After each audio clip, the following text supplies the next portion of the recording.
All right, the news we got to talk about. So this is our new "We Got to Talk About" segment, and if it goes well, which I think we got some interesting stuff here, we'll maybe put this up on YouTube, and people that didn't hear the whole show can at least hear this stuff. So we got to talk about a bunch of stuff, and leading off is a guy we haven't talked about in a while. I think we mentioned his name earlier in the show, but we haven't really done a segment on him in a while. Conor McGregor, what's his current status?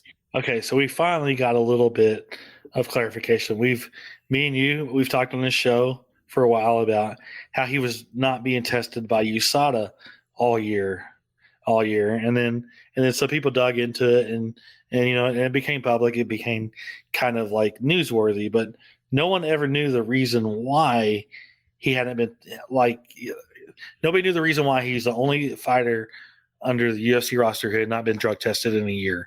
Even fighters who haven't fought in a long time, even guys like Uriah Faber and John Hathaway who are being drug tested. Why are they being drug tested? And Conor's not. Dana let it slip this weekend that apparently Conor McGregor has not been in the USADA drug testing pool for a while. So, which is interesting. Did he, which means he pulled himself out, whether he notified USADA that he was retired or whatever, he pulled himself out of the USADA testing pool. So that's why he hasn't been tested. Of course, I've tried, and I know a bunch of people tried to get statements from USADA, and USADA won't answer the question, so we can't get a direct thing from him. But according to Dana White, Conor McGregor is not in the USADA drug testing pool, which is makes curious. Like, if he wants to fight, now he's got to re-enter the pool and wait 6 months. Yep. So all he does constantly is tweet about fighting, and all he does, like, he tries to take over, Saturday after Makhachev wins, tries to take over everything on social media, but you can't fight for at least 6 months, and that's if you put yourself back in the USADA pool today. So, I mean, he's got to get back in there before he can fight, of course. And it's kind of like people who are expecting to see Conor for a while. You're not really, it's going to be 6 months. It's going to be, I still think July is the earliest we'll see him. Yeah. Which, again, with all the people talking about him and, even, allegedly Nate Diaz being offered a fight with him and all that. And if he wasn't even in the testing pool, and obviously Dana knew that, much ado about nothing, as they say. I mean, he's filming Roadhouse right now anyway, so it doesn't really matter for the next few months. So. And, for probably taking stuff to look good for that movie. Yeah. Yeah. Have you seen pictures of him lately? Yeah. He looks pretty big. Yeah. So and you know what? And you're allowed to in Hollywood. Yeah, so he's probably trying to fit a part, Yeah. We also got a press release, it's early this morning or late last night, from Bellator about they've done this before, but this looks like a slightly different formula. Bellator against Rizin on New Year's Eve in Japan, and they're going to have a first of its kind 5-on-5 main card, which they're talking about. So I guess it's going to be 5 matches with a Bellator fighter against a Rizin fighter in each fight, and probably keeping score and stuff. And they've got all their big stars. They've announced Patricio Pitbull, AJ McKee, Juan Archuleta, Kyoji Horiguchi, probably some other ones. I don't know if you got any more details on this, or just what the press release said. Just what the press release says, but I guess that's what they were whenever Scott Coker and God, I forget his name. Whoever had a Rizin is, I forget the name. The same guy. He's the guy that used to do Pride, Dream, and Pride.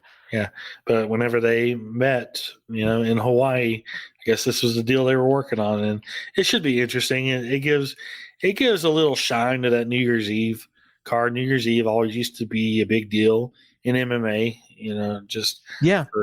for Dream and all that. It's still Bellator and Rizin, which neither one of them are as talked about as they were years ago, but it still should be fun. I don't know who Rizin has who will be able to compete with some of those guys. Like, I don't know. No, I mean, there, and again, we don't really follow Rizin enough to know, but it's going to be at the Saitama Super Arena, which is, a legendary building. And these shows always do really well. for ticket sales, and even they put it on TV in Japan, and New Year's Eve is like the biggest night of TV in Japan. So they'll probably have, like somewhere between 6 and 10 million people watching this show. And so it's good exposure for Bellator in that part of the world. I'm not sure exactly what that means for their business model, but it can't hurt. And then here, it'll probably just be, on Showtime or maybe even Fight. I don't know. And they've got, they put out their schedule for the rest of the year. There's only 3 more cards for Bellator. We got the one this weekend, one in November and one in December. And then that Rizin show on New Year's Eve. So not much left for Bellator this year, which again, we've talked about it before. They got so many guys under contract and they just don't run any shows. But next up, new UFC main event on November 5th. I think they announced this on the card on Saturday, right? Yeah, they made it official. Originally, the main event was supposed to be Bryce Mitchell against Movsar Evloev, but Evloev got hurt and had to pull out. They tried to get Mitchell a new opponent. They did get Mitchell a new fight, but it'll be at UFC 282 in December against Ilya Topuria, which is a hell of a fight. And then maybe if Bryce Mitchell wins, he can have his flat earth debate with Joe Rogan live on air, that he wants to have so bad. But anyway, new main event on November 5th, Marina Rodriguez against Amanda Lemos. So quality strawweight fight. Marina Rodriguez is in the mix for a title shot. She's got, I don't know who might be ahead of her, honestly, because Weili's fighting Carla and will probably beat Carla, let's be honest. Yeah. So next would probably be Marina Rodriguez if she beats Amanda Lemos again, So yeah, that's a big fight for the division there. We got UFC 285 and UFC UK updates. Yes, there was a lot of talk this weekend about the UFC March pay-per-view being in London and all that. UFC 285, which is UFC 285, is the early March. So UFC 285 is March 4th in Las Vegas. It was always going to be March 4th in Las Vegas. They have run an early March pay-per-view for the T-Mobile Arena every year since it opened. There's a contract there. Yeah. That does not stop there from being a second March pay-per-view in the UK, which is what it's looking like. This it wasn't this year, but it was last year, the pandemic year 2020 or 2021, where they ran 2 March pay-per-views. They ran an early March and a late March. They could run the UK show late March, early April, but there is going to be a UK pay-per-view in March or April plan. It's in the plan. It's in the works. So would that be with Usman at the regular time? With Edwards and Usman in the main event I mean, they're supposedly targeting a stadium. It'll be they'll do it live in the UK. Okay. And they'll do an afternoon show. I don't think they care anymore. Okay, so the issue would be if you're doing it late March or early April, you're running up against March Madness, which they don't want to do on an afternoon show. They've done it before. They've done it before. Okay. All right. Paddy's UFC 282 opponent. We talked about this last week, and I think you even mentioned the name. You said a guy like this. Maybe a guy like this. I did not mention the name. No, you didn't say who it was, but I think you may have said like a guy like who he's ended up fighting. Yeah. He's fighting Jared Gordon, which is honestly, it's very interesting fight to me because Jared Gordon has a lot of experience, a lot of UFC experience, and is a very strong wrestler. Not the best on the feet, but I did not think they would give Paddy someone as that experienced. That way. Well, this is the kind of guy that he has to beat. Yeah, if he's going to get anywhere. And the thing I like if I'm the UFC matchmakers with him is the fact that his 4 UFC losses have all been finishes. And he's always won by decision. And I think they think that if this fight goes any length of time, that eventually Paddy's either going to knock him out or submit him. Yeah. And that's the idea. Now, whether it actually happens, we got to have the fight. Yeah. But it's I think it's a perfect fight. Yeah, I was expecting more along the lines of giving Paddy somebody who had like 4 or 5 UFC fights as opposed to somebody who has hit. I think Gordon's hit 10 UFC fights now. So yeah, kind of where I was surprised on it. But it's the right type of opponent to see. 11 actually, 7-4, 7-4 in the UFC. It's the right type of opponent to see where Paddy's at right now. So yeah, nothing wrong with it.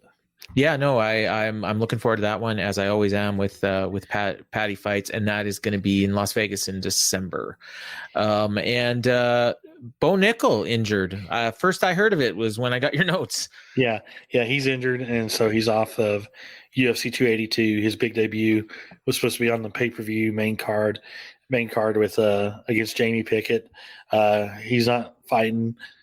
The plan is to put Bo Nickel on the March 4th UFC 285 card in Las Vegas for his debut. So but probably against somebody else. They'll probably get Pickett another fight instead of holding him off until March. And what happened to him? It's an undisclosed injury. I have no idea what the actual injury was, just that he's injured. I'm looking over this card for Madison Square Garden. Oh my God, it's a good card. So is December. So is UFC 282. Which, by the way, UFC 282 is starting to look unlikely. John Jones is going to be on the show. So yeah, I mean that's because the card looks pretty full. Oh, sorry, that's the one I'm looking at. It's the UFC 282 that I'm looking at. Yeah. Sorry, the one that Paddy's on.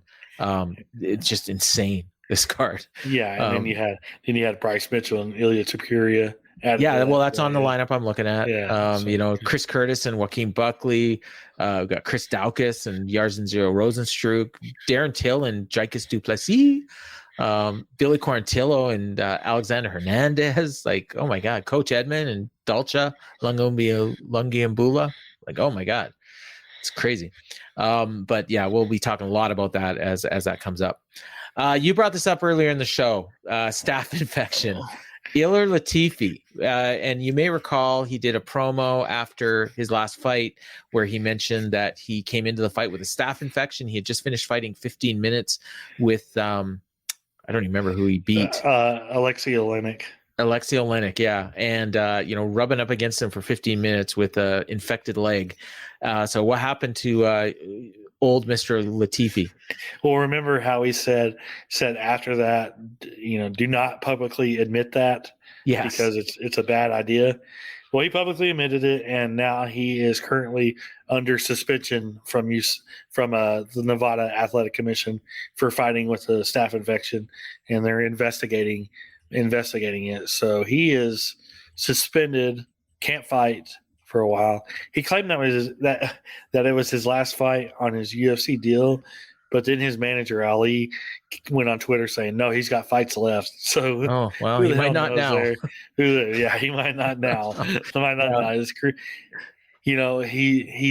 in his 40s, and he was talking about slowing down, and this might have inadvertently ended his career. So, all right.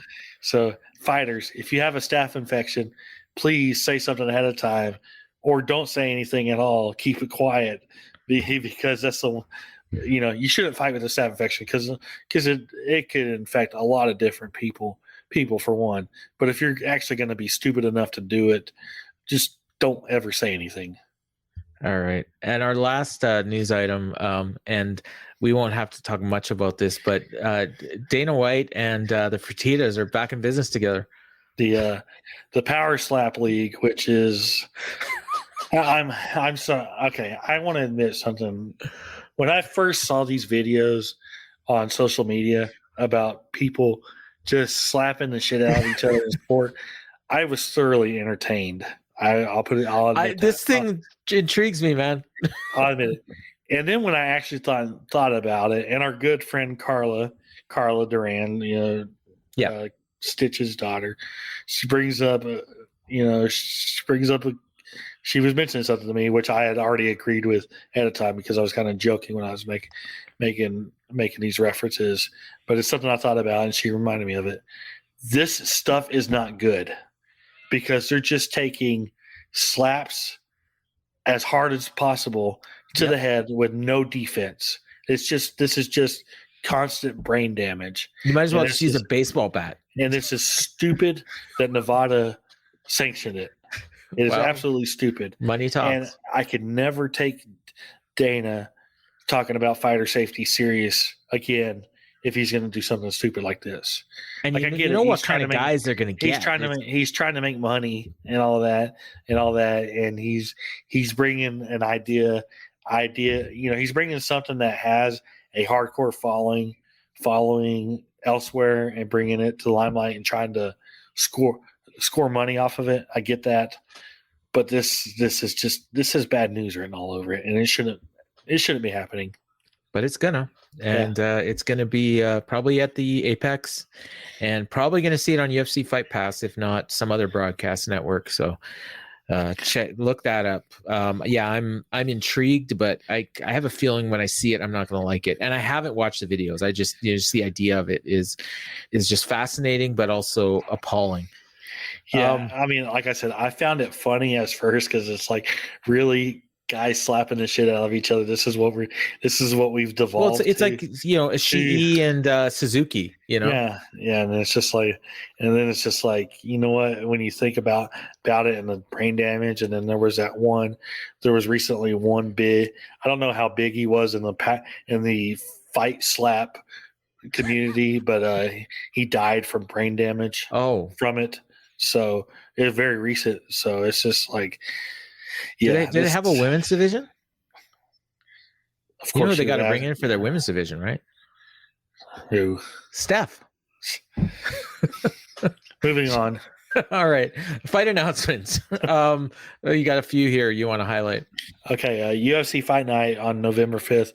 Mark Madsen, he was supposed to fight on this week's show against Drakkar Klose, but Klose pulled out due to a torn ACL. Grant Dawson stepped in, but they moved it back a week so that way Dawson would have a little extra time to make weight. So that'll be on next week's show on November 5th, which that November 5th show we just talked about with Rodriguez and Lemos headlining. Some of the undercard stuff is pretty interesting on that show. So when I saw, like you said, November 5th main event, and then I saw this fight, I was like, well, that's, an interesting main event. It's not very marquee. And then I didn't realize that wasn't the main event because I remember the thing from the card, but this, it's not much worse, honestly.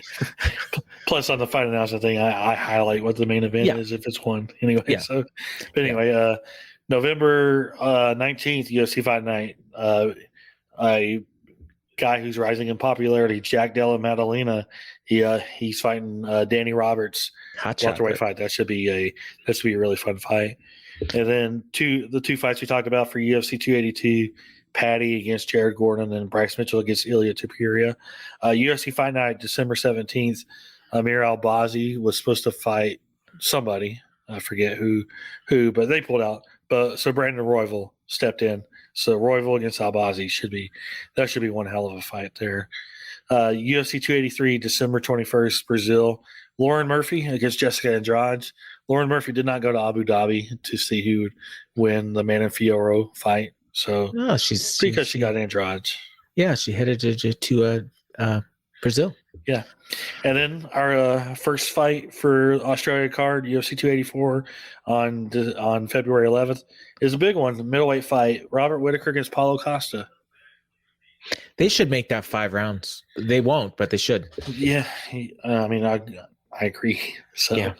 But Brandon Royval and Amir Albazi, I wonder if what's his name? The guy that just won this week is going to be watching that one and maybe even weighing in just to be safe. Yeah, Mokaev. Yeah, he called him out. He wants that fight, and that fight's going to happen.